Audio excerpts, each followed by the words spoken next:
On 6 November 2012, from Wakro we proceeded towards Parasuram Kund, the famous pilgrimage place. Every year on Makar Sankranti day, millions from all over the country converge on this tiny place to bathe in the river. We were very keen to see the place about which we have been only hearing all these years. During our earlier stint there, the hectic schedule of running all over the state round the year with too much focus only on the management of the institutions ensured that we could never spare time for a visit to that place. During those years, while going to Amliang, sitting in the bus, we used to have a bird's view of the place. Those were also the days of the news of a plan to construct a bridge across Lohit that would connect Wakro to Tezu. But that plan remained on paper till our leaving the state in the year 2001. Those days the place was accessible only during November to February, when the flow of the water of Lohit river trickles down. With the BRT of constructing a bridge across the river, the place has become all-weather proof round the year. Parasuram Kund is a place of great sanctity located in the lower reaches of Lohit district. It attracts pilgrims from all over India for a dip in the Kund during Makar Sankranti that comes in mid-January every year. An endless stream of pilgrims come to take a dip in the Kund braving the biting cold. The place was popular all over North India was cleared during my travels across the western Himalayas, when one illiterate mendicant, on hearing about Arunachal Pradesh, became vocal about his visit to Parasuram Kund. Sage Parasuram is said to have wandered all over the subcontinent to atone for the sin of murdering his mother on his father's instruction. On the advice of some sages, he came to this remote land. On reaching the place, the axe that was stuck to his hand fell away, cleaving the mountain from which sprang the river Lohit. The story of Parasuram that I heard from elders during the childhood was vivid in my mind all these years. I adorned him for the unflinching respect to the order of Father Jamadagni. But I still could not make out why he should kill his mother even if asked by father, himself a sage. When I grew up, the valor of Parasuram in vanquishing 21 generations of evil kings of the land was a thriller for me. In those days of youthful idealism, I fervently used to pray to have Parasuram come back and put an end to all those modern kings of democracy, the corrupt politicians of the country, and solve the problems once for all. I must admit that has been a wish that I still silently entertain even now.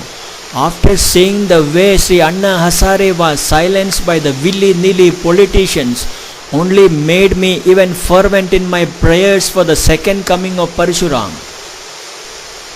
It is my belief that with the type of voting seen in our country during the elections, where mostly the illiterate and semi-literate rural folk only take interest, the present political system will ensure a steady increase in the number of unscrupulous people jumping into the system with the sole intention of looting the exchequer at any cost.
The recent events of wives, sons and daughters of most of the politicians getting elected to panchayat to parliament only underlines the direction where the country is heading. Despite all public declarations of selfless work, there is so much opportunity to make money in the profession is amply clear in that trend. I also have fond memories of the touching conversation between Parasuram and Sri Ram following his breaking of the Shiv Dhanush as narrated by Morari Babu Haryani during his Ramkatha in Cochin in the 80s. But what connected me most with Parasuram during my childhood days was when I heard of his role in helping our ancestors, the Saraswats of Konkan area, getting back their land from the threat of advancing Arabian Sea following a suspected tsunami. It was with so much awe that I used to hear about Parasuram throwing his axe into the sea and getting that much land back from the advancing sea. When I see the poor performance of our athletes in the international events in javelin, discus or shot put throws, I often recall the inspiring story of our ancestor Parasuram recovering miles of land by throwing his axe.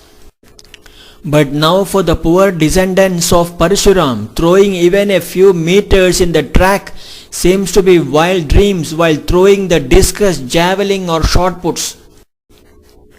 Being a Chiranjeevi, an immortal, Parasuram could make a comeback from his hiding at any time to redeem the land of all the wicked people is my firm belief. We spent some time in the hallowed memories of their sage turned warrior and started our journey towards Teju.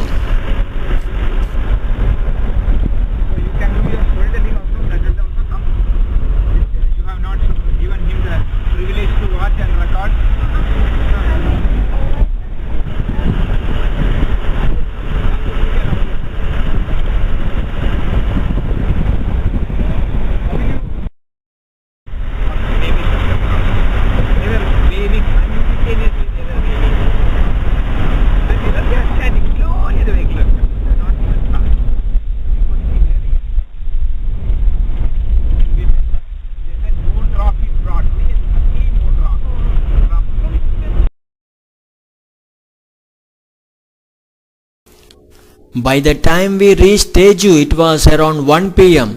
Hardly could we settle down. Srimati Yiliang reached and took Satyanarayanji to the program venue without our knowledge. In the meantime, Susri Bapenlu also came and inquired about Satyanarayanji.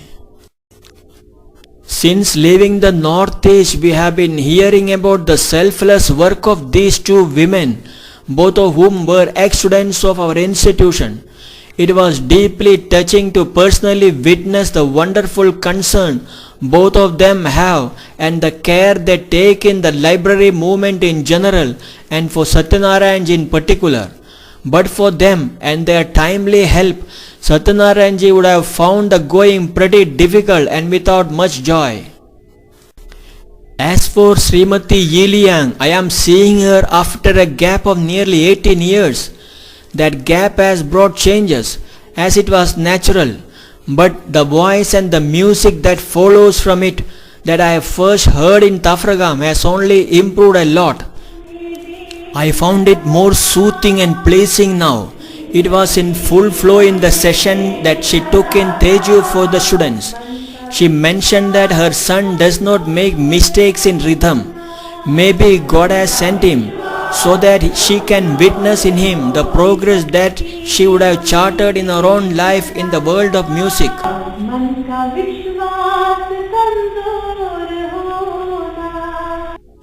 During the next 4 days, we had our life skills development program for the teenagers of Teju. We also visited the much acclaimed Bambusal Library, Teju. The library is the first of its kind in the entire Arunachal Pradesh. It is the headquarters of a string of 13 mini libraries that Vivekananda Trust Wakro has started in a couple of districts of Arunachal Pradesh. We could interact with some of the regular members of the library and found them extremely happy to have been part of the movement. During our first day stay itself in the dining hall of the IB, we noticed a police officer with a name badge that has a surname Dijanju. Out of curiosity, when we inquired whether any of his relatives were students of our school in Shergaon, suddenly his face lit up with a smile. Seeing it, I probed further whether Pari Dijanju is his relative. That only ensured his happiness getting multiplied and informed us that Pari Dijanju indeed is his younger brother, now studying for MBBS in Kottayam Medical College, Kerala. Thereafter, we had a prolonged discussion about his two brothers, both ex-students of our school in Shergaon in particular, and the deteriorating law and order situation in Arunachal Pradesh in general. When he was keen to know about us, I told him to inform Pari Dijanju about his meeting Uncle Musa and Vishwanath sir in Tezu, and the boy would tell more about us. He took my cell number immediately. The following day, I got a call from Pari Dijanju. We had a prolonged telephonic conversation. He was more keen to know the reasons that made me leave the institution in Arunachal Pradesh so suddenly. On the penultimate day of our stay in Tezu, Srimati Yiliang and Miss Bapenlo took us to the girls' hostel for government secondary school to have interaction with them. Yiliang was particular to have inputs to the students on studying the students' life, steering clear of all modern attraction found in the Tezu town. During the interaction, I touched upon the issues and answered their questions. Later speaking to me, Satyanarayanji remarked that it was one of the most inspiring lectures he has heard from me during the Arunachal stay. On 10th November, we returned to Wakro and the following day left for Dibrugarh, Assam, thus bringing down the curtain on the much cherished journey to Arunachal Pradesh.